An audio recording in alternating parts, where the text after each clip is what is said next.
Hello, welcome to another episode. My name is Ross. And I'm Craig. Time to put the kettle on because it's tea time.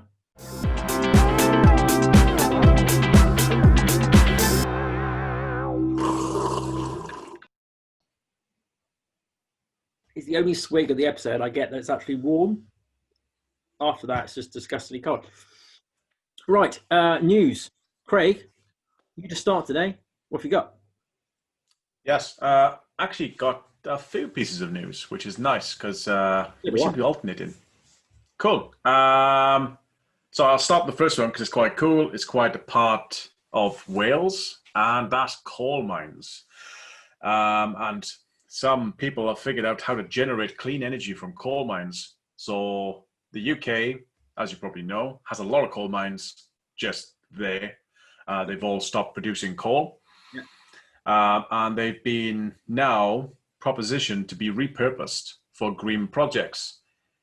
Just to give an indication of how many coal mines there are in the UK, there's estimated that around 25% of the entire population and roughly 14% of the entire land area are coal mines, all underground. So 1 in 4 people live on top of a coal mine. No way. That's amazing. I completely believe that in Wales, but for the entire UK, yeah, that's pretty cool. All right, but are they making it green though? I didn't get that. Well, good question. And that's my next point. So basically, they're going to have mine water, which is already in the mines. And some of them they're going to purposely flood. These mines are basically a labyrinth. Some of them very deep, closer to the geothermal properties of underground, which is quite warm. Right. So we take cold water from outside, pump it through the mines, which warms it up, pump it back out. And that heat we're basically using to generate electricity. So we don't there's steam. That's the important part, because ultimately we pump it straight back in again. And that's just a rotating water heating system. Right. Okay. So it's like an air source pump, which takes by going underground, except it's doing it with water. Yes, in massive miles of coal tunnels. The proposition so far is it can generate 1 kilowatt of electricity. No, sorry, it costs 1 kilowatt of electricity to pump in the water, but it should equal 4 kilowatts coming back out. So it's quite a good cost to benefit ratio. And the deeper the mine, the more efficient, because obviously it's closer to, the molten iron in the middle of the earth. And the idea is, this could be a massive investment. And if we use all, right now there are 30 projects underway, and they're estimated to bring in 2.2 million gigawatts annually of electricity. Wow, okay. So I don't know how many coal mines there are in total, but if we're thinking that 14% of the entire UK is in some way a coal mine underneath, this could be a staggering amount of direct heating electricity that we can get out of this system. Okay. Either way, very, very cool. Yeah. My second piece of news is Superdrug. So Superdrug launched the way they've kind of launched it is sanitary pads for people who menstruate. So they've targeted to be very transsexual and gender neutral as possible. So it's people who menstruate rather than for women. I see, but the bit I want to target on this is they are 100% plant-based sanitary towels and tampons. So plant-based. The way they've kind of put it out is on average there are 400 periods in a woman's life or in people who menstruate life, and there are 11,000 products used over the lifetime. So if they were to become plant-based, I think that would be a very big win for everyone. Unless, of course, they're made from soy or something, in which case, yeah. We'll be blaming vegans and women for everything that's gone wrong. Yeah, very good. going on from that, potential, sorry, is there's also been a study to say changing what we eat can offset the climate warming emissions. And it's something we sort of already know. We discussed this.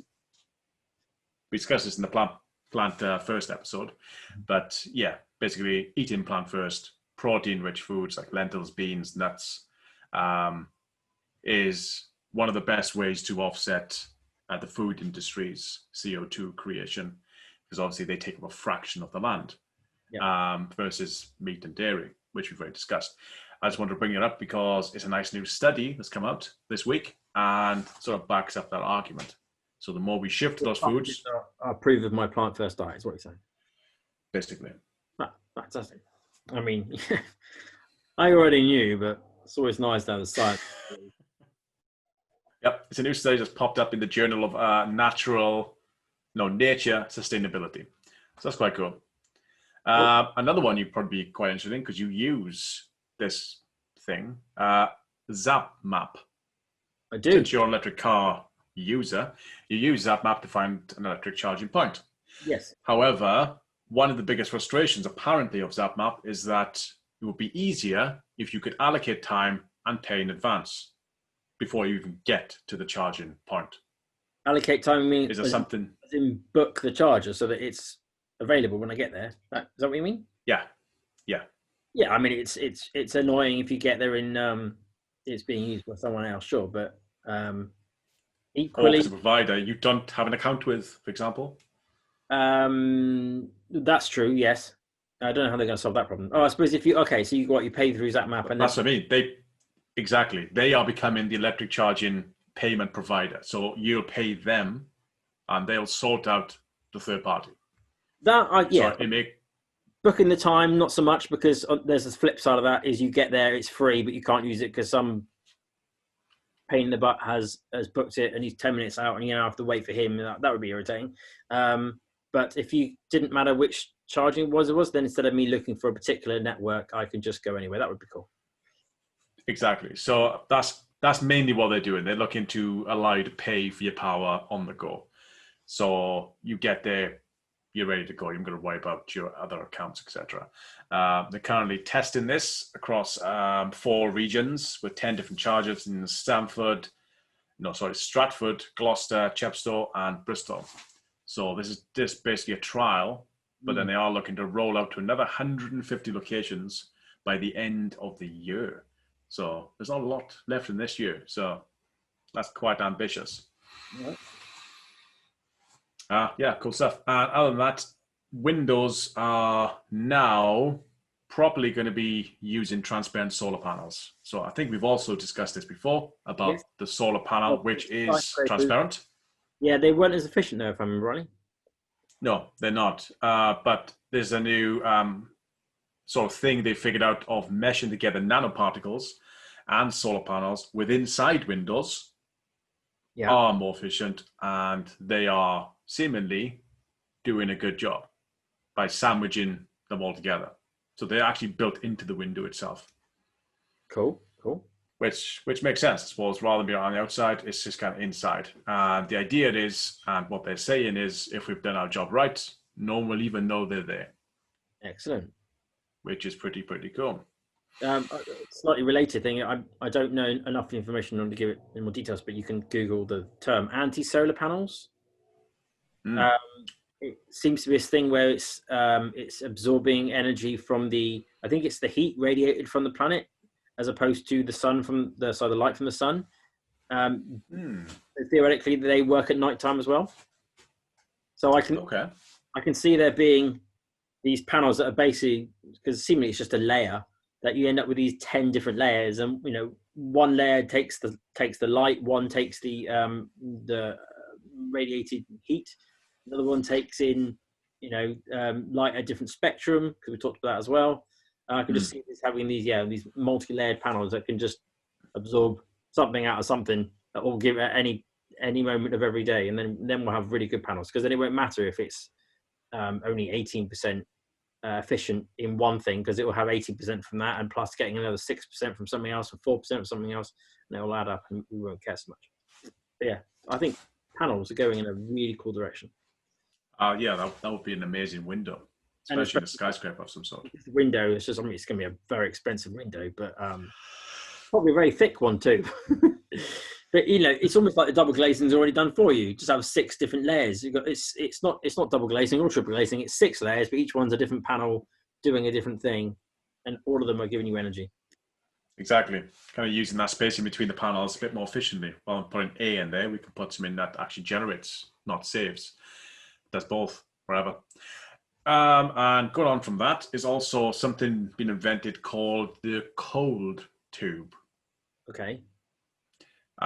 What this basically does is it effectively is in a more efficient air cooling system. So you got air con, Yes. which effectively sucks in the air around it and then spits it back out a little bit colder. So it takes out the moisture to the air and cools the air down and spits it back out again. Yep. So the idea of the cold tube is it sort of has cold water running through it like a radiator, and it takes the heat radiation itself and cools that down. It does nothing with the air. So that's why it's a lot more efficient. So it absorbs the heat directly emitted by the radiation from a person without having to cool the air passing over the skin. And it achieves that with obviously a significant energy saving. They're right now sort of rectangles and they can fit into ceiling panels. So when you walk under one, it kind of sucks your heat up a little bit, which is quite, yeah. The article, which will be linked in the description, has got a cool little thermal photo of that actually happening. So that seems quite interesting. All right. So this is for cool. Not going to help in the UK much, is it? Well, I mean, you know, the planet is getting warmer, as we've also discussed. So these things were pretty cool. Rather than getting aircon, you can now have cold tubes. Yeah, sounds cool. That definitely happened underground. And my final piece of news is a study on fast-growing trees. So I think we've also discussed in a previous episode about the idea of planting as many trees as possible, and the quicker they grow up, the better, because as soon as they're bigger, perhaps they draw more carbon. Forests were better, don't we? But we also worked out that if it was a new forest and it was planted much closer together, because before they start competing for space, that would technically be more CO2 per square meter or whatever. Yeah. What's the new thing then? Yeah. So the study's kind of shown that trees that grow rapidly, which have a shorter lifespan, actually could be adding bad news to the climate rather than good. They are taking up too much space effectively, and they don't take as much carbon dioxide out of the air as slower growing trees would. So even though it feels good to chuck in a lot of fast growers like spruce, they don't, over the cost of their lifespan, do a good of a job. Okay, so it's a similar point we were making for ultimately still better to go an old forest, because that's not even including the inefficiency from chopping the trees down every however many years it was. Yeah, it's ultimately inefficient to grow fast growing trees. We should be going the nice big slow ones that take 100 years to get there, but over time they'll just take up more carbon dioxide. Yeah, but we still need the wood, so I guess we still need to grow them. Just leave the old forest alone. Yeah, I suppose, you know, the balance there. Yeah. Anyway, that's all the news I have. What do you have today? Well, we've got a bit of an interesting mixed bag today. First thing I have is, well, there's a study released today, which is bad news. More questions are raised over what exactly happens to our recycled plastic here in the UK, as a study found some inconsistencies in the reported data. For example, a government briefing paper in March 2020 stated that 91% of the 5 million tonnes of plastic used in the UK each year is sent towards, and I will put this in quotes for you, treatment. But treatment doesn't necessarily mean it's actually recycled. It could just be, you know, dealt with. It essentially means it's sent to a waste management company. And in 2018, a report by the local government association found that only 1/3 of plastic collected from households can actually be recycled anyway, due to contamination, low grade, and mixed materials and technical difficulties with recycling it. Also, the National Audit Office, which is an independent body, claimed that in 2018 that there was a 6-fold increase in exports of packaging material for recycling abroad between 2002 and 2017. So basically, we're getting these inconsistency things saying, yeah, we're recycling 91% of everything. Oh, but actually, of everything we collect, only 30% of it, so 30% of it can't be recycled anyway. And also, we're exporting a load more abroad. So something's not quite right, basically. According to industry experts, many businesses that call themselves recycling companies actually only sort the waste and then they sell it on, often via brokers towards unknown destinations. And few have their own recycling facilities, and many refuse to say where the plastics even go, claiming that it is commercially sensitive information. Straight in the sea. Yeah, so there's the report goes into all the details of the thing, and I will put in the link in the because there's too much to go into here. But basically, there's just, if you were suspicious, this report will help you prove yourself right. My second item is the article is entitled "Hull Fires Up Low Carbon District Heating Vision," which cool. I've renamed that article to "Bloody Hull, It's Warm." Basically, thousands of Hull residents could soon be enjoying low carbon heat as a multi-million-pound heating network project this week took a step closer to reality. The Hull District Heating Project is designed to provide heating for homes, offices, and other buildings from a central energy centre with the heat delivered through an underground pipe network that would be replacing existing heating systems, which sounds exactly the same as the one you talked about last week, whatever it was, in Wales. It does. It was a couple of weeks ago.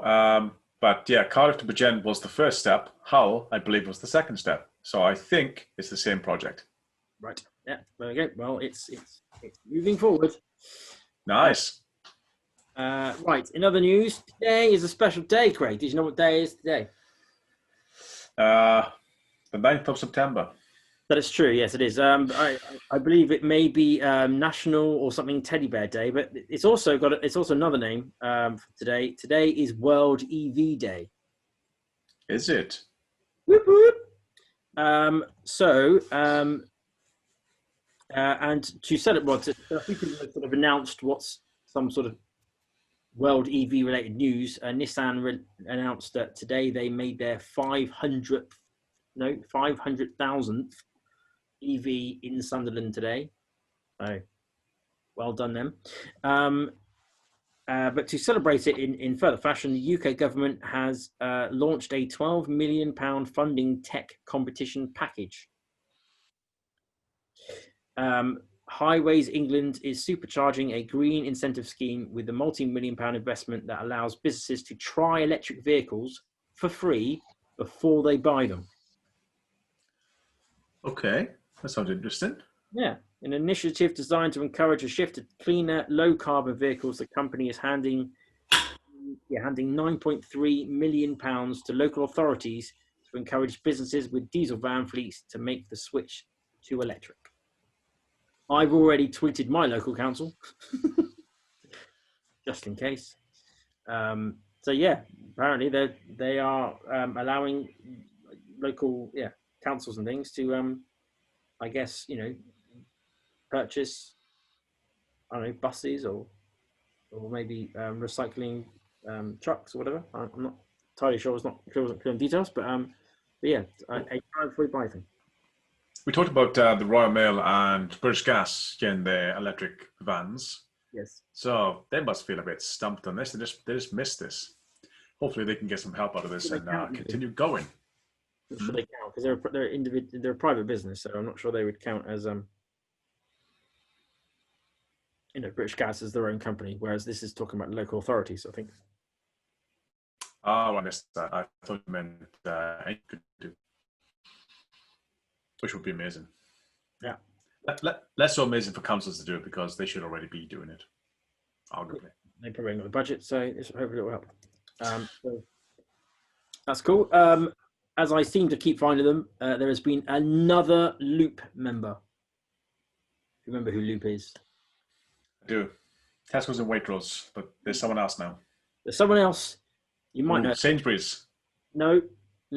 Ah, They're often near Sainsbury's. McDonald's. how's that work? Well, supposedly, what happens is you can order your coffee or whatever, but you can pay an extra bit of money to deposit to have the cup, and then they will give you a cup, and then you can then take that cup back into another store at some other point and get your deposit back. There you go, kids. If you need to earn some extra money, go and find leftover and dropped coffee cups and take them into McDonald's and get your £1 for each one or whatever it is. Yeah. I kind of feel like that's a normal thing that Starbucks and Costa already do. You can buy like a Starbucks cup and just have it refilled. But can you get the money back? Well, unless you stop drinking coffee, would you ever get your money back? Would you ever want to? I don't know. But it's the recycling part is what Loop does, so it's about the packaging going back to where it came from. So, right, okay. But yes, okay. Obviously it would make more sense to have a cup that you keep forever. But I suppose if you don't have one, then you can at least use it, and then next time you go to McDonald's, you can then give it back. I've still yet to hear of anyone who goes to McDonald's go there for the coffee. Like typically, there's other things. Yeah, it's true, but yeah, so might have coffee as well, but yeah, fair enough. But yeah, it's more progress. It's more circular economy. We like this stuff. Yes. Next item is Uber. Is the latest in the pledges of becoming zero emissions by 2040, although they aim to be at 50% by 2025. And they have invested £800 million in a deal with Nissan and Renault to enable hundreds of thousands of drivers access to EVs. So cool. Encouraging their Uber drivers to get EVs. And obviously they've got their Uber Green, I think, where you can specify that you want to get picked up by a green car. They've already got that sort of stuff. But in addition to that, so he says the targets will cover Uber's operations in London, despite the fact the company potentially being unable to operate in the city. Incidentally, that court where they can contest that decision to not allow them to do that, that's happening later this week, September the 14th. Was that early next week? Whatever. By next episode, it will have been. They would have been. So we might know what the decision is on that. But also in the UK, Uber has signed a deal with BP to give drivers access to charging hubs in London. Uber Pro drivers will be discounted through monthly memberships to BP's Charge Master Polar network that consists of more than 7,000 charging points. So nice. So yeah, BP are getting involved. Always a bit dubious when that old company gets involved like that. But fine. Good. British Petroleum. Yes. Those got a perfect reputation. Yeah. So yeah, Uber's doing something with BP to give them charge thingies, and they're also helping people to get the EVs in the first place. You want to get discounts off their mileage. Seems like a good little setup. Cool. I assume that's Uber's plan that's by 2050. You said that they're gonna 2030, 2040 for the whole thing. 2025 for 50%. So 2040, they probably expect to have robots driving. That seems to be their grand plan. Quite possibly. Yeah. Okay. Yeah. No, that sounds pretty cool. That's a nice one. Next one is a circular plastic alert. I'm always a big fan of when there's a circular plastic, dropping the waste, reuse that waste for something else for the same company. And I like those things. They make me smile. So there's a new one. It comes from Co-op. They've announced they will be collecting what they call scrunchable plastic, which is carrier bags, yogurt pots, food wrappers, stuff like that. And you can take them into the store, and they will be processed into waste disposal bin liners, which they will use themselves. That makes sense. Collect the rubbish in the bin. You use that same rubbish to make new bin liners. And this hasn't got to be co-op products. You can just take any plastic into co-op now. It didn't say that you couldn't. I would find it difficult to imagine they would police someone putting in a wrapper from a Tesco. See the point of that, but I mean, carrier bag wise, I mean, everyone has got a bag cupboard. I've got hundreds of bags I would love to get rid of. Thing, isn't it? I mean, like, someone needs to invent like the bag cupboard thing. There should be some sort of item in someone's house now because it's so popular that everyone's got. I mean, yeah. Now that they actually cost money as well, they're not free. So exactly. Like, especially in England, where you're going to get them 10 pence soon. I mean, you can have a 10 pence bag cupboard. Yeah, and loads of money in there. That's a kid's fun. That is. Well, maybe. Yeah, sure, they're not buying them back, but I mean, getting rid of it is a good thing. I know that Tesco's, if you have shopping delivered, they will take your bags back with them. Yeah. They'll take as many as you want back with them from other people too, because they all go to the same place. They'll get recycled and then to new bags. Yeah. So yeah, it's nice. The co-op is a place where you can just go take them as well. Yeah, cool. I mean, like, I know when I lived near a co-op. It's a slightly different shopping style because, like, you don't go. Well, I mean, some people might do it as well. Obviously, it was just me at the time. So, but it ended up being something. It's a shop that you go to almost every day to pick up whatever you wanted that day for dinner, as opposed to doing the big shop. So, yeah, it would have been quite good because I could just walk there, dropped off my rubbish from last time, and picked up new stuff. I think that would have worked quite nicely. So, yeah, no, that's quite nice. And when you say scrunchable plastic you can scrunch. I think that's where it's got the name from, yeah. But you said yogurt pots. I know. No, if you've got strong hands. It's on the edge. But okay. That's good. That's cool. Right, you mentioned mines. Well, I've got my own mine story. My mine story. So basically, go get your Cornish pasties back because mining is coming back to Cornwall. Oh, wow. Yeah. They closed them, or the tin ones, and they're going to start reopening them because two companies are convinced that lithium exists. And they are digging for what they refer to as modern day gold in the hope of reviving an industry that was 4,000 years old until the last mine was closed in 1998. So yeah, there's some people thinking that there's lithium down there and pursuing it so that we've got our own lithium supply for batteries and the like. Have you ever wanted to go to a drive-in cinema, Craig? Have I ever wanted to? Have I ever been? Either. I've been, and now I never want to go to one again. You never want to go to one again. I think it's only good if you're the front few rows. Otherwise, you're just a guy in a car looking through other people's cars. Fair enough. Well, I bet the drive-in that you went to was outdoors. Oh, is there indoor ones now? It's going to be an indoor one, and it's for EVs only. Right. Yes. So, a bunch of Leafs are going to drive into an Odeon and just sit in the front rows. Yeah, probably. As I say, it's difficult to get the leveling that you would need because you thought in your outdoor cinema that you went, you would have just put the cinema on a downward bank so that everyone would be. Whatever. It was a car park, yeah.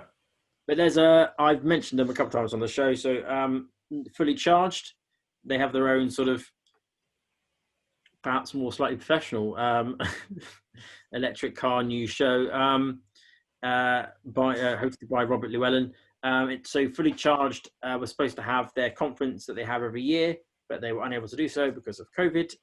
So instead, they are having a indoor drive-in cinema where they will be playing the film Tenet, Tenet, that film. Yeah, new blockbuster. Yeah. So that's fun and exciting. I think the tickets are like £45 per car. So it's not cheap. But if you want to attend what might be the world's first, or certainly UK's first indoor cinema in your car, that's the way to go. I'll put the link below. So 2 questions. Mm. One, does it charge your car while you're there? I hope it does, 45 quid. And 2, why is it indoors when you're already indoors a car? You're in a car. Does it matter if it rains? I think it's probably just because you can. I think that's probably it. Well, I guess you haven't got to deal with the weather, have you? Like, last thing you want when you're trying to watch a You're film in a is car. a wiper going like that. This film's irritating to watch. Yeah. But you can. That's the point. You can have. Let's rethink what. Because before we couldn't put cars indoors because people would die, and now we can. So, what possible use could we have for having cars indoors? I don't know. If you can think of something, maybe you can make a business out of it. Oh yeah, Coming yeah. soon. I suppose that. Yeah, that makes sense. Why it's electric cars only because exhaust fumes wouldn't kill you. Yeah. Okay. Yeah. I missed that part. Yes. So it's a novel thing. If you would put your car in your living room and turn it on, all your family would die. Did you not know this? I did. That's why I've never done it.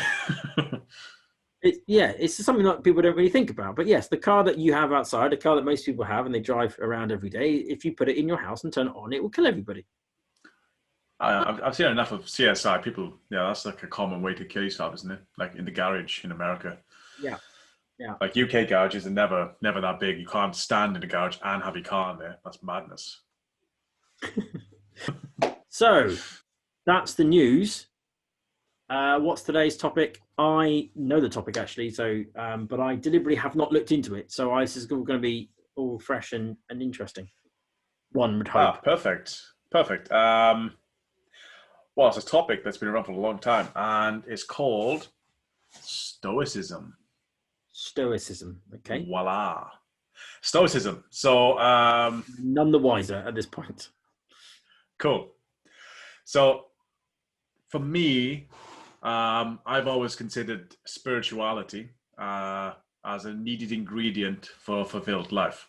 So different bits and pieces of life, certain happiness levels, I suppose, comes from the different places. For me, spirituality was one of those things too.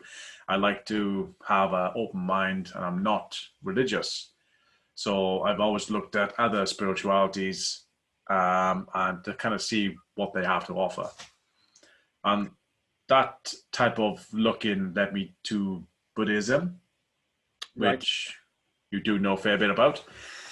And the more I kind of delved into Buddhism, I kind of felt it only really matched about 80%. It wasn't a nice, proper fit. But then I stumbled across... Not fit for you, or fit for... What do you mean? For me personally, yeah. Right. Yeah. I mean, for other people, obviously, it's each their own. I think that's the best thing about spiritualism, is each their own. For me, then I stumbled across Stoicism, and that was a perfect fit. It's a really, really... This fit's amazing. And I think by the end of this, I hopefully will have converted you to that type of thinking too. Did I convert you to plant-based diet? No. If I say yes, are you more likely to be stoic? Yes. This is reciprocal conversion here. You could have some sort of... I'll convert you into this if you're... Anyway, sorry, go on. Yes, I'm definitely a lot more interested in plant-first. And yeah, I think about it more now when I'm, cooking the steak. But before I started looking into Stoicism about November last year. So only about a year. I'm very new to this. It's something that's been around since 3rd century BC. So there's a lot of history involved here. And yeah, my meager year is not a lot. And I've only really read 2 different books to sort of delve myself into Stoicism. I'll talk about those at the end. But for me, I suppose, and perhaps you have this opinion too, if I said to you, what is a Stoic person? Do you have a preconceived idea of what that is? Or are you completely blank? I was blank. If I said... Nothing. Yeah. Just shot yourself, okay? So Stoic, as far as I've heard at least, always had connotations of being boring. A stoic person would perhaps be a boring person. That's the way I've always kind of seen it. So I've never really looked at it. But the idea of Stoicism itself, I'll give you a summary before I delve into it a little bit deeper, is it's a tool set to control our inner thoughts and actions. It's all about what we do mentally in an unpredictable world. As I mentioned, it is something that's been around since the 3rd century BC. And yeah, it's all about how you control your mind especially in today's world. But back then, when it was invented, things were a lot more troubling. Right. 3rd century BC. It was founded in Greece by a guy called Zeno. And it was kind of in the center of Athens, just invented to become a social school of philosophy. So it teaches you how to be calm and rational using logic primarily in what's otherwise an unpredictable world, and allows you to control emotions, emotional states, and to focus on your internal while letting go of the external, of which you can't control. So it's kind of a bit more of the philosophical spirituality sort of thinking around that. And there's a bunch of tools and thought patterns and thinkings that has been developed by different leaders in this field. So 3rd century BC. So back then, in the middle of Athens, we're now talking about ancient Greeks and the Roman Empire. That's kind of where we were back then. Romans pretty much ran the world, and the Greeks were seen as the philosophical center of the world. That's where all the thinkers, Aristotle, Plato, all those type of guys, that's kind of where they hang about. And this thinking of Stoicism was originally called Zenoism, because Zeno's the guy who invented it. Yep. However, they started discussing ideas of philosophy and how they can sort of control their minds and how we can develop this as a spirituality. They did it under something called a Stoa poikel, which is basically a stone arch. So they started doing that in the street and a stone arch. And it became known as Stoicism because of that, because it's the name of the arch. Zeno, isn't he? Well, yeah. He sort of like left the realm at that point. The stone thing, come on. I put your stuff into it and you've named it after a stone, you idiot. Pretty much. I mean, thanks, Zeno, but yeah, we're going to go with a pillar. Yeah, thanks. Thanks for your input, fella. But the idea was they would debate ideas under this stone pillar, and it's completely free for all who can join the debate. So think of it as a purely rational debate on a topic, and people off the streets can just join this topic and debate with you. It was on the streets, it was for everyone to see, and it was classed as the philosophy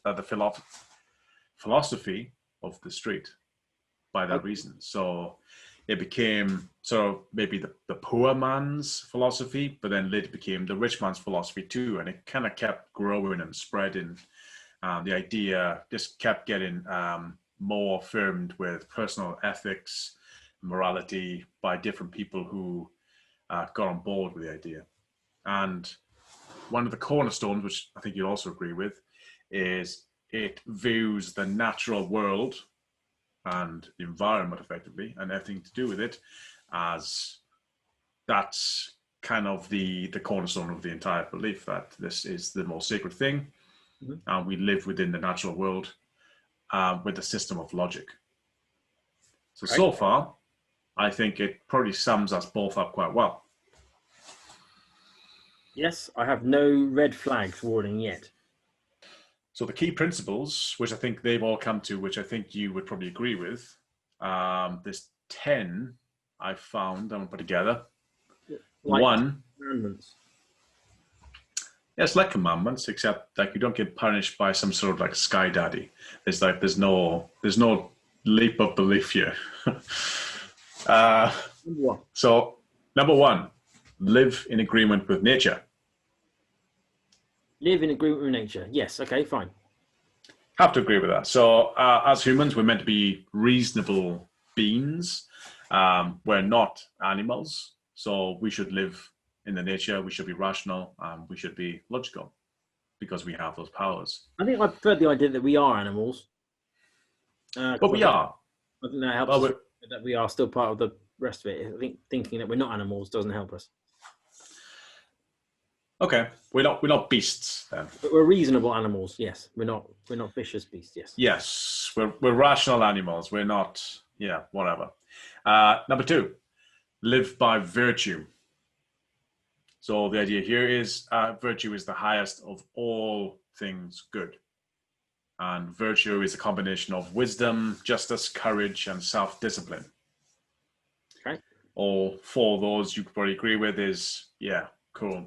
But virtue for a Stoic is seen as an all or nothing package. You have all of them or you have none of them. Okay, yeah. So doing the right thing whenever you can. I'm going to translate as don't be a dick, but all right. Pretty much, yeah. But just do the right thing and let your actions just kind of dictate who you are. And it's the character and your actions that matter. Okay.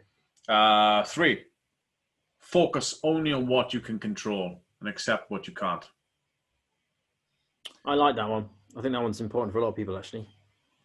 Yeah, I think so. I think we've all been in that place. Yeah, there's also on the flip side, it's like if you want to change things, you need to speak up and stuff, but I guess that is still within it because you're still controlling yourself. You're just not controlling everybody else. But yeah, no, I like that one. Yeah, I mean, ultimately, just be responsible for you, and you can't control anything outside of you, so don't try. Effectively. Well, that's is it don't try or is it don't let it stress you out? Well, it's both. Don't try and control things outside yourself because you will never succeed. You can do things yourself. You can have actions, but you should never bank on those actions to do what you expect. Yes. So the word there is control. Influence by all means, but don't try and control. Yeah, like you're not going to stop it raining. Number 4. Distinguish. Cinema, mate. Hey. Sorry. Distinguish between good, bad, and indifferent things. So I think the word indifferent gets a lot of stick as well, but I'll explain in a second. So good is the virtue, as we discussed, be virtuous. Bad would be the opposite of that. Everything else is indifferent. So I think we probably both live in a very indifferent world sometimes where we can see things as indifferent. And the way the Stoics kind of see it is maybe a bit more extreme, where they would see everything you can't control. So you yourself can be virtuous because you can control your courage, your justice, etc. But anything outside of yourself, like health and wealth, they're all indifferent. So that's a hard thing, I think, to really focus on, that your health is indifferent. You can't control it to a certain degree. And the way they sort of see it is you can have preferred or dispreferred indifferences. So my preferred indifference would be to be healthy, but I don't necessarily control that. I could do everything I can to make sure I am, but I can't control that. Yeah. So I should be as indifferent as possible. Okay. That one I think probably is the hardest one to swallow, really, that you can't. I'm trying to think how, because I think the perhaps the biggest one for us is relationships with others, particularly partners and stuff. It's how you apply that to that situation, because then it's in theory there's a lot of indifference there, in terms of what you can control and what you can't.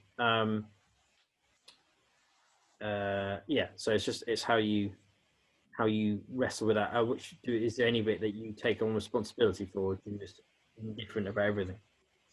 Everything, including family, friends, loved ones, you would have to be indifferent to. You can't control them. If you have a loved one who is doing something that's unhealthy, let's say drugs or whatever, then it's what attitude are you supposed to with Stoicism say that you have to that? Do you just sort of make your point and then leave it alone, or do you continue to try and try and try, or do you just go, well, they just do whatever they want to do and I'll just not worry about it? You know what I mean? Is there where do you draw that line? Yeah, good question. There's a bit I want to discuss a little bit later on about how we can use that today. That kind of comes up. But hypothetically, you would have a preferred indifference. So you would prefer indifferently that person didn't do that, but you can't control that. So action-wise and your own character, you can lead by example, effectively. If you was a virtuous person, you can do everything you can to help that person. But yeah, you take no responsibility for the outcome, good or bad. Okay. Item 5, action 5 rather, is take action. So Stoics are doers. So based on what you were saying, you wouldn't sit back and just let it happen. You would be doing something, but you wouldn't be taking any responsibility for the outcome effectively because you can't control that. You could try and help, potentially guide with preferred indifference, but ultimately you can't control the outcome, but you just try and do the right thing. Because virtuously you still would. Yeah, Stoicism is very practical. This is also a hard one, I find. Practice misfortune. Okay. How's that work? So effectively you start asking yourself what could go wrong. And you sort of mentally put yourself in that situation and practice for it. It's kind of like a mental vaccine. So you prepare yourself. So should that thing ever happen, mentally you're there, you're good. Yeah, I think I do that anyway, actually. I do Yeah. do that quite a bit. I mean, like, I sometimes, I don't want to go into details, but I sometimes think about the worst possible thing that could happen. And just sort of let that sort of absorb. Because I find that's a good way of deciding what's really important and what isn't.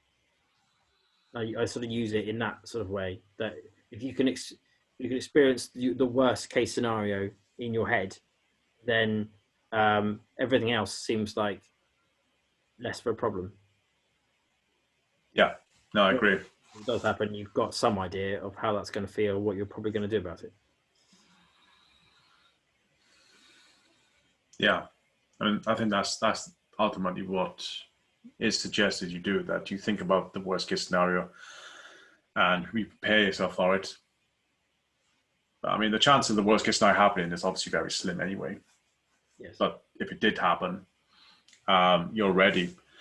And the feeling of devastation of when things do go wrong is directly correlated to how unlikely you thought the event was in the first place. So if you thought that thing could happen and you sort of mentally prepared, even just for a couple of minutes, and it happens, you wouldn't necessarily be that devastated because you can handle it. It also makes you, I guess, like you've got survival stuff, haven't you? For like, in the worst case, after you've got a place that you can go to pick up several cans of food or whatever it is you've got. And I guess even little things like we've got quite steep stairs, and I've often thought, what if I trip? What if my son trips down the stairs? What does that look like? So yeah, you could theoretically do stuff to prevent the worst things from happening, and then that way even less likely to happen in the first place. Yeah, exactly. I suppose it gets you into that mind of thinking, what could go wrong? But then there's always like a dangerous line of going, if you think about that too much, then you'd never do anything type thing. If you never take any risk. Yeah. Yeah, I think that's why I kind of find it the hard thing, because I'm very optimistic. I don't necessarily think bad things will happen. But at the same time, I kind of force myself to prepare just in case. Like, as you said, yeah, I've got survival things. I got preps, effectively. I have 30 days of food and water on hand just in case. I have a bag just in case. I don't really think those things will happen. like even when with this pandemic happened, a lot of people with preps were, starting to head for the sticks because they thought maybe this is it. Yeah. I didn't necessarily think that. So optimistically, I find myself hard to be in that situation, but I kind of force myself to sometimes. But I did go and buy a few extra things. I didn't go crazy, but I did buy a few extra things in case we were struggling to get food for the house. So. Whereas you didn't need to because you already had it in your house. Yeah, I did. I've been rotating it for years. Like my wife hates vegetable soup now. But the next one is, after practicing misfortune, is add a reserve clause to your planned actions. So this is kind of a helper in a sense to kind of get out a couple of things where you can say you're going to do something, but you're only really responsible for saying that. How you go about doing it necessarily isn't in your control. So I think the idea here is you can say, yeah, I'm going to sail across the sea to America. Fine, you can say that. You can probably get a boat, you can probably do it. And as long as nothing stops you, you can get that done. Mm. But there are potential things in your way that you don't control. The weather, the boat, everything else in between, you just don't control those. And I think the idea is that if you had a bow and arrow, you was going to shoot a target on the tree, you could do everything possible to get to that point. You can train 12 hours a day, etc., all personally yourself. But when that time comes to throw that arrow, a slight gust of wind, and you're going to miss. There's nothing you could do to stop that. So the clause is all about thinking, I'll do my very best to succeed. And assuming, so I'll do my very best to succeed, but at the same time, accepting that the ultimate outcome is beyond your control. I've often thought recently, actually, because I do think I have more of that mindset anyway, that I probably should get back into some sort of sport. Because the last time I played sport, it would have mattered to me if I lost, type thing. I would have been upset with myself. I would have been whatever. But now I sort of think about it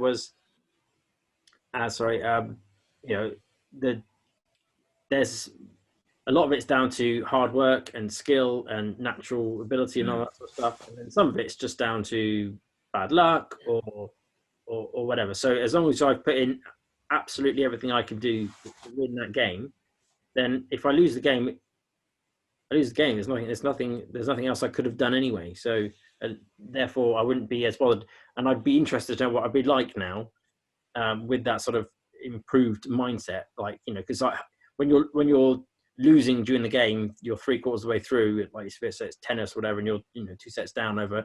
People start getting a bit fed up and a bit annoyed and a bit like they lose the game for themselves. So I'd be intrigued to know now whether I would do that still, or whether I would go, right, well, I'm down. All I can do right now is try and play the best I can play, and keep doing that until it's over. Effectively, yeah, do the best you can. The goal is not in your control. Oh. But yeah, I to be honest, I already think you do most of these things anyway. I think you already are stoic. You just didn't know where it was, perhaps. I'm stoic. Potentially, yeah. I'm not a stoicist. I'm a stoic. You're a stoic who practices stoicism. Except I just didn't have it in a formal thingy. I was just doing it anyway. See, I'm always ahead of time. Yeah, I think that's why it clicked to me, because I think I'm probably in the same boat as yourself, where I think a lot of these things I sort of already did. I just didn't put a label on them. Okay, so is there any sort of things that is quite common people do that would not be stoic? So we could go through a scenario, because I find it hard to believe without even trying that I can't be. You're not 100% stoic, no. I think that impulse. I think you would still act to a certain degree on impulse. Right, so I'm not allowed to be anything impulsive at all? Without being an emotional response. So we haven't got to that part yet, but that wouldn't necessarily be virtuous. Okay. Well, you're questioning the I virtue of mean, my impulses. How dare you thee? don't, yeah. Strike off the glove and I duel you, sir. But maybe the next one makes a bit more sense in that term as well. Is a more fatty, which is a funny little What? phrase. What? Give me a fatty. It's a more fatty. So you love. Latin. You're saying I love fatties in French. See, that's what I've sort of read it too. It's a really little funny saying, but basically what it means is love everything that happens. Right. Okay. Not It's a love little Latin. everything. Yeah, yeah. All right. I mean, there's nothing wrong with loving fatties, FYI. Well, I'm not saying But there is. It's very specific. As a but Stoic, you got to have logic. You don't get too overship. So, oh, by the way, you need to love fatties. I just didn't understand where that was coming from. yeah, number 8. Yeah, so the idea here is that whatever happens is what you should wish to happen, and not only wish of it, but you should also love it. Doesn't matter what happens, love it. I think that's a very hard thing, and this is maybe something perhaps you don't do necessarily, because obviously, no one's perfect. We never get to the point where we accept life for what it is, and it's very difficult to do that sometimes. No, I mean, I reversed into a skip a few weeks ago and dented the back of my car. I haven't loved that yet. I'm still a bit annoyed with myself being that stupid. Yeah, well, maybe the next point could help you with that one. But the idea, first of all, of loving everything is that, just accept that you can't control everything, which we've already discussed. Whatever happens is okay, and it's not only just simply accepting that, but loving it. There's maybe a reason why that happens. Whatever you think that reason is, hasn't necessarily got to be spiritual or whatever. It's just more of going along with what's happening anyway, and just enjoying it and loving it. And I think the idea here is, if you was a dog tied to a cart, that cart is going down the hill out of control. You're tied to this cart. So you can either run along with the cart and enjoy the nice weather, or you can get dragged. You have no choice. It's going to happen. Right. And I suppose the idea here would be to be that happy little dog who's running along with the cart, enjoying the sun. Because otherwise you're getting dragged. Okay, yeah. And yeah, you have no choice in the matter. But number 9, turn obstacles into opportunities. So based on what you were saying about denting your leaf, maybe that opportunity is now you're more likely to buy a Tesla, because you want one anyway. And you're going to look at that dent, and you maybe can make a better opportunity out of that. I'll think about that one. I think I was going to buy a Tesla anyway, to be honest. You're more likely to know how to, because I bust my leaf. I did that with a Cybertruck. It would have been a skip that got dented. Do you know what I mean? Exactly. So up in the game. But it's perception. Perception is key, how you think about it. So don't get disturbed or delighted by the events. It's all about how judgment of those events, how we feel about them, and that's all that really matters. Did you really care when you hit the skip? Did it pee you off a little bit, or? I mean, I didn't cry about it. Was it one of those things that I was annoying myself for making a stupid mistake? Yes, because I was reversing and I was just getting around a post first, and then I started to accelerate of reversing, and I went, right, next thing I need to do is to not hit the skip, but I didn't. The timing wasn't right, so I basically looked at the mirror too late, and then went dang, and I was like, well, I knew the skip was there. I knew I was going to, wasn't expecting it to come quite so soon. So I was just annoyed with myself for making an error that I knew I should have made. Fair enough. I'll go downstairs and I will love that dent. Well, that could be a Tesla dent. That's, thank you, dent. Now I'm much more closer to buying a Tesla. I'm only recently thinking about that because I also, I dropped my phone recently. You see that? Not really much. There's a bit of a crack in the back of there. Yeah, that's too. Yeah. Yes, Pixel 1, so the back is like glass, because, yeah, I mean, why not? Make the back of a phone glass. That's obvious. But I could probably do with the new phone at some point soon anyway, because, it's been about 5 years for this guy now. It's getting a little slow. I'm eking it out. Yeah. And I dropped it. Now I'm a bit more likely to say, sort of want a new phone anyway. Yeah. Didn't really feel too peeved. It's kind of like, I should have bought a case. I didn't. I'll buy a new phone now. I did that with the last 3 phones that I dropped. Went to buy a case. Oh well. Yeah. And the final number 10 is to be mindful. I think mindfulness is most of the time. Yeah, I mean, and unfortunately, that's what Stoicism says we should do more of: is think more. Be 100% mindful of everything you think and you do, because it's only your thoughts and your actions you can control, and nothing else. So you should also be mindful of what you're thinking, what you're doing. That's the only way you can actually apply your wisdom, courage, justice, and temperance, and be virtuous, is by sort of filtering your actions, your impulses, your thoughts in that way. So self-monitoring, which I think we both do anyway, is critical to be stoic, because you need to filter yourself in order to try and get the best of yourself, or give up the best of yourself at least.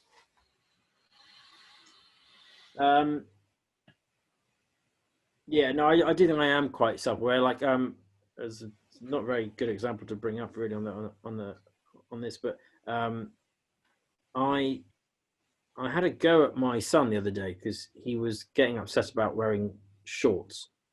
I didn't have any shorts left because he goes through them. And I had a little go at him for being so fussy about wearing shorts. But within a couple of minutes, I realised that I was actually more annoyed at myself for having not kept up with the laundry to make sure he had some shorts than I was with him wanting to have shorts. So I very quickly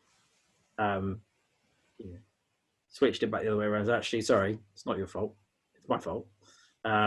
Whereas I don't think many people do that. I don't think many people they'll argue until they're blue in the face, and then it may be like a day later or something. But they'll realise. Well, I catch myself quite quickly when I go, wait a second, there's something not quite genuine about my annoyance.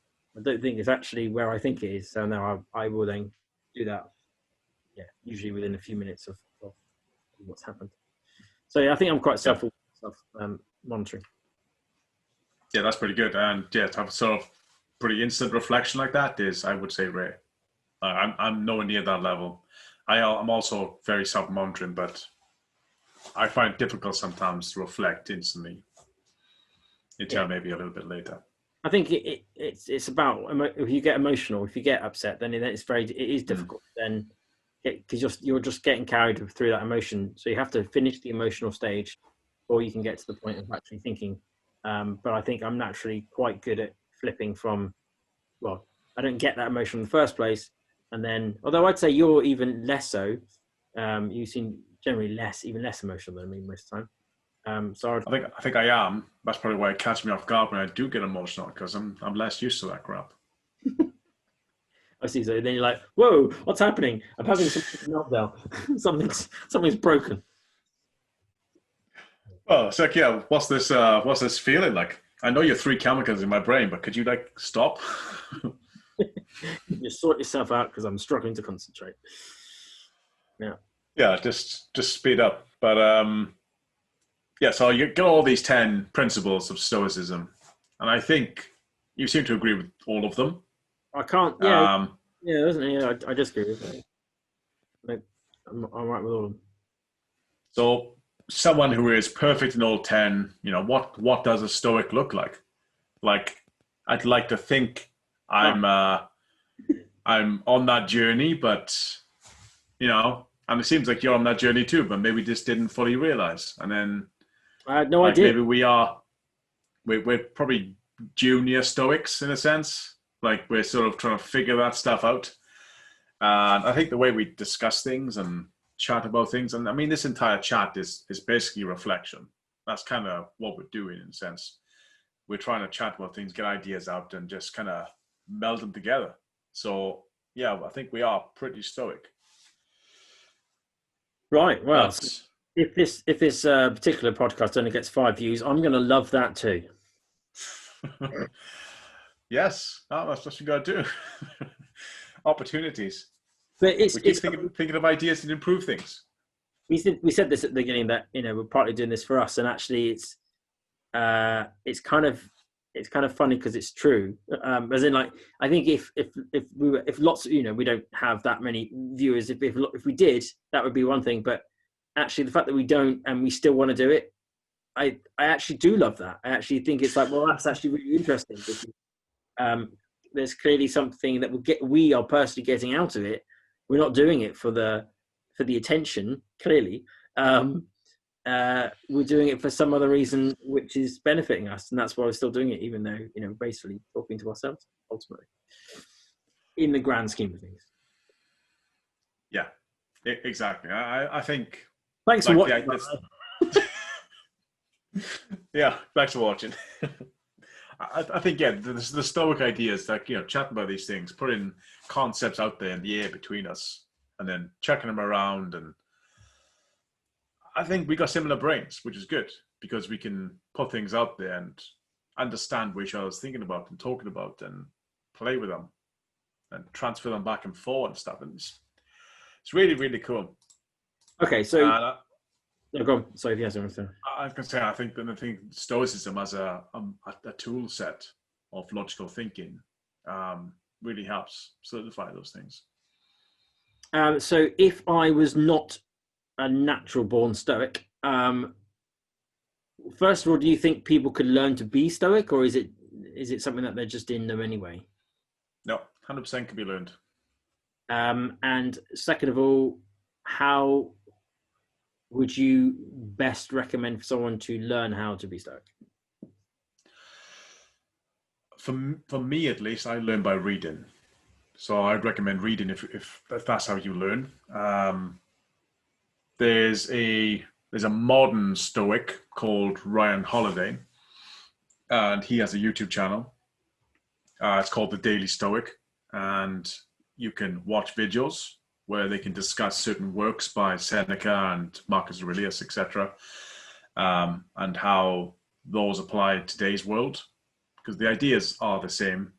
I mean, the idea of like Epictetus, who was a slave, versus Marcus Aurelius, who was the world's most powerful man at the time, two completely opposite people having the same philosophy, and how they applied it to their lives, I think is amazing. And I definitely, recommend those books. But yeah, if you are a watcher or listener, if that's how you learn, recommend Ryan Holiday's The Daily Stoic.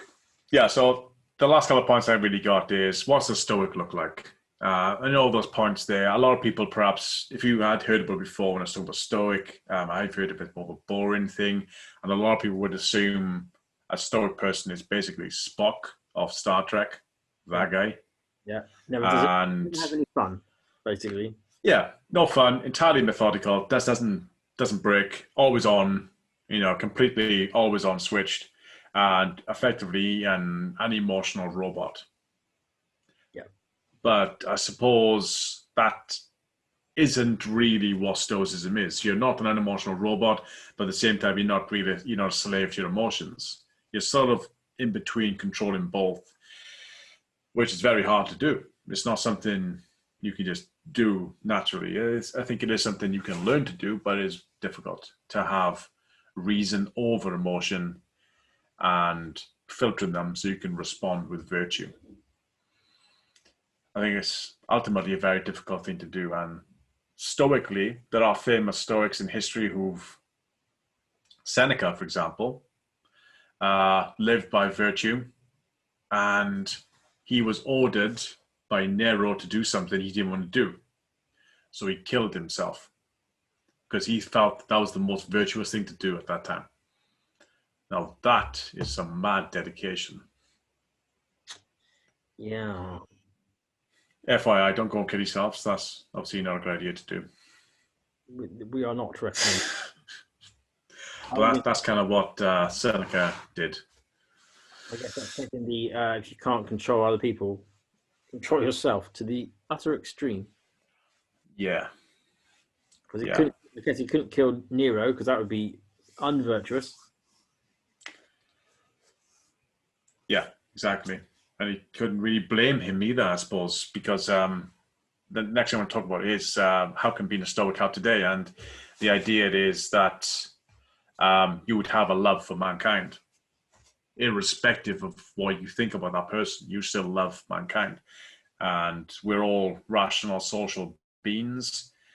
The idea is that nobody does bad things on purpose. There's just some sort of, people think perhaps that's the best thing for them at that time. Yeah, I don't necessarily think it's bad. I generally believe that everyone does something. What's the way they phrase it? Every action is for a positive reason. It just might be a misguided one. Exactly. They just didn't know any better. They might have thought that was they were trying to help. I mean, they might have been trying to help someone else. They might have been trying to. Sometimes it's the positive thing is a selfish one. They don't want to fail, or they don't want to be embarrassed or whatever. Most of those are selfish, but they're ultimately the reason for doing something is because they're trying to make some form of positive thing. And the question usually is whether the positive thing is a selfish one or a selfless one, and that really defines two different people. I think it does. And yeah, the Stoic belief would be you work on yourself first, your character. That's the important part. And effectively saying that you can't help others if you can't help yourself. You're a poor version perhaps of yourself. But once you have worked on yourself to be virtuous, you are mankind's best friend, effectively. You can help. Where we chatted about the climate crisis recently and the future we choose, I think if you was a bit more stoic, I think you would have a better understanding perhaps of the future we can choose and a lot more love for what we could lose. But at the same time, appreciating that if we do lose it, we can't control that. This happens anyway. We can't control it. Just do the best job we can. That's all we can do. Right. Okay. It's a very stoic way of thinking about it. Yes. Gonna have to love the climate crisis if it happens. Well, if it gets worse. Yeah, I mean, opportunities, etc. Britain will get a lot warmer. Our summers will be nicer. It'll rain less. Silver lining. Every silver lining. Before we all die, tourism will improve. Yeah. But another reason I want to talk about Stoicism is because for me, it kind of helps deal with the wanting to have less and making do with having less. You don't need to have so much in the world. You don't need to have outward success. For example, it's all about inward success, work on you. And you don't need to buy all these things, which I think kind of sparks me onto why I class myself as a minimalist. But that's a different topic, different time. But yes, Stoicism really helps you get by with that idea.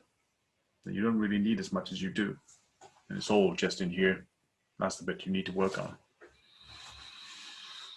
I think that's a good place to leave it. I think so.